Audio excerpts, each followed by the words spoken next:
Hey neighbor, welcome back to ARTV. I'm John and it's time for another episode of my weekly countdown show, 7 on Sunday. This is the series that I hope zaps a little bit of that extra boredom out of your day and perhaps turns you on to some cool music that either you hadn't discovered yet or maybe you hadn't heard in a long time. Now today I'm going to be talking about 7 songs where the verses just repeat. Now at surface level that might sound a little bit boring and I'm running it back in my head now and it's computing, and yes, that might sound a bit dull, like really? They couldn't come up with anything else? But I promise you, these 7 oddballs of songs, if you will, have something more to say even though they're technically saying less by just repeating the verses. There's actually a surprisingly big pool of songs that I could have pulled from for this, and while not all of them are great, I do feel that there are others that I didn't quite get to include, so after you watch the video, if they didn't make the cut, comment below and let me know what you would have added. Other than that, please like the video, subscribe for the love of music, buckle in, and let's do this. Ooh, that dress so scandalous, and you know I never couldn't handle it. So you're shaking that thing like who's the ish with the look in your eyes. One of the most holy and revered R&B songs of our time, the Thong song, makes the cut at number 7.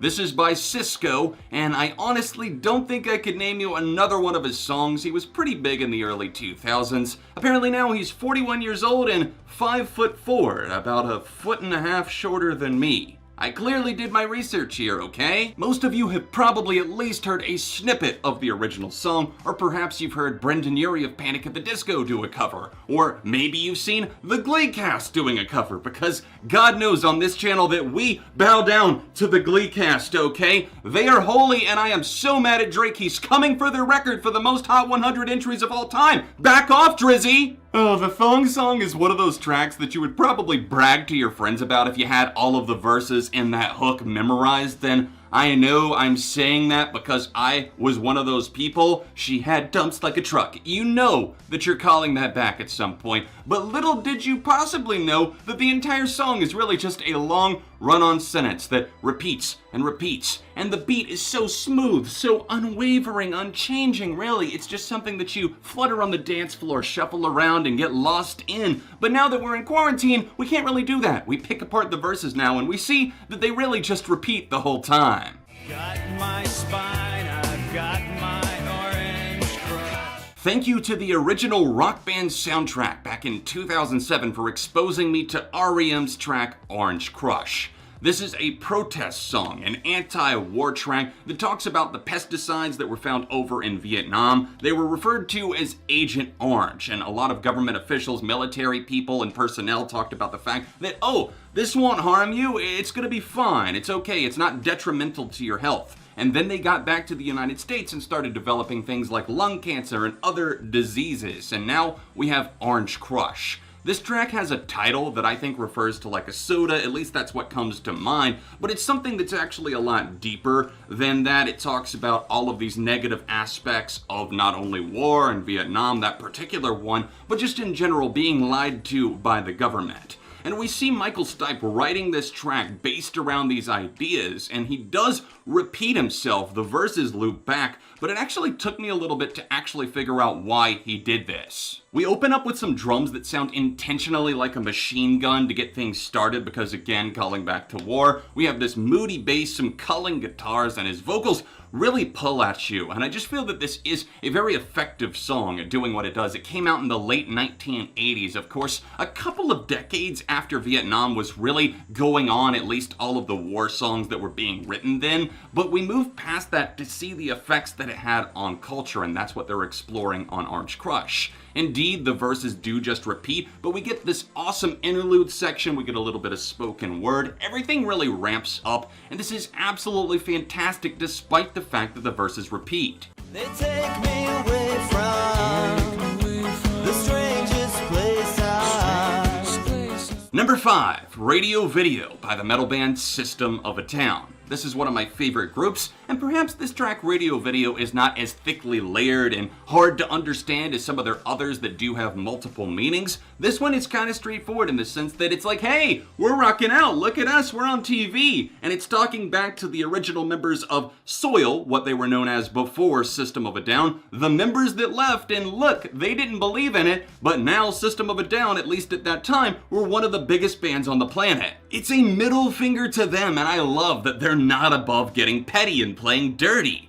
This is a track that again sees them doing that weird juxtaposition that System of a Down are so good at. They have these menacing hooks that are shouted, Serge Tankian and then Darren Malakian rotating back and forth. Some of the harmonies on this track give me chills because they're among the best of their entire career. And of course, while we do have that slamming chorus, we have the more waltzy verses, I guess I would say, that feel like maybe they're coming out of the 1950s with a little bit of a rockier twist. It's beautiful and it goes down so smoothly, but they really do just repeat themselves for the entire song. Look it up if you don't believe me because those verses are identical. Baby, we were found, but now we're lost, so it's time to let it go. Number 4, Slide Away by Miley Cyrus. This breakup track was released in 2019, and I think it's pretty sly in the sense that you don't necessarily realize that it's repeating itself right away. She broke up with her on and off again lover of about 10 years, Liam Hemsworth, in 2019, and she talks of missing parts of what they had, but it not being enough. It haunts her. She says, I miss this, I'm going to want this at some point in the back of my mind, but I wish you would just slide away back to the ocean, back where all of this began so I could forget it and move on with my life. Perhaps it was a tie-in to her own track Bottom of the Ocean from her early days. It's one of the only early Miley Cyrus songs that I can fully stomach. It has a special place in my heart, and I just kind of noticed the themes and the way of singing seem to be kind of similar. Slide Away isn't a song that I would describe as simple, despite the fact that the verses and the choruses, the pre-choruses, and the outro kind of repeat themselves in stuttered phrases. It's not for a lack of words, and it's not for a lack of emotion. What she's saying, she really wants it to resonate with the listener, and I feel that it does impact. Again, you don't necessarily notice right away. Once upon a time it was paradise, once upon a time I was paralyzed. That's the phrase that kicks off everything, and we hear it throughout the song, and I really think that Miley did an effective job at putting a nail in the coffin of that relationship.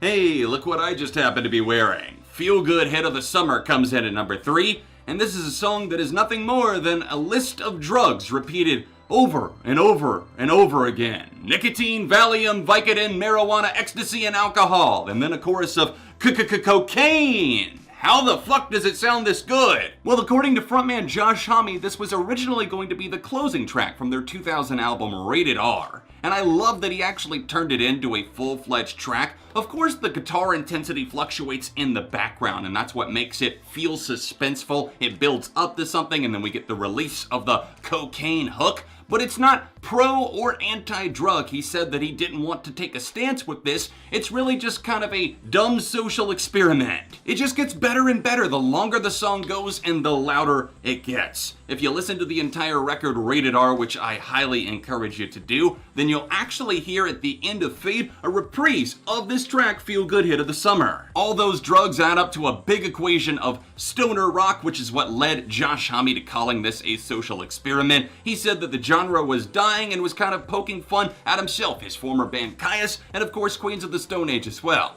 Well, little did he know that this track would kind of keep it on edge and on the upward swing, because stoner rock still to this day is alive and well if you look in the right places. Underneath the bridge, top is sprung on a leak. Number 2, Something in the Way by Nirvana. This is the closing track to one of the most well-known and loved albums of all time, released in 1991, the year that I was born. I find that to be something to celebrate with. It's Nevermind, of course. This track was the final song that they finished up the sessions for when making Nevermind. Naturally, it's the closing track, and 2 verses do repeat. We don't hear anything else other than those, and then of course we have the hook, and it's a very down-tempo song that the other band members found themselves struggling to match Kurt's intensity on.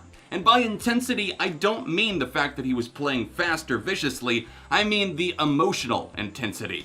His guitar was tuned differently, and Dave Grohl on the drums really had to hold himself back. Chris Novoselic actually played a very nice bass rhythm here, and it's gentle. It's the fact that this song just kind of carries out, not on a positive note or even necessarily a negative one. It's just looking back at a different time in his life. A lot of people have theorized that it's about when Kurt Cobain was homeless, living under a bridge, but that was never officially confirmed as far as I can tell. Kurt even packs in a bit of sarcasm on this track as he talks about it's okay to eat the fish because they don't have feelings, and then of course we have that hook, something and the way. There's something standing in between him and happiness. And of course, we never really got to the bottom of what those issues were as Kurt passed away in 1994. I look back on this song in particular and see it as a standout moment in their discography for several different reasons. And the cello that's put on top of this, even the cellist had a hard time matching what Kurt was doing here, so I think that that says something about the writer of the song.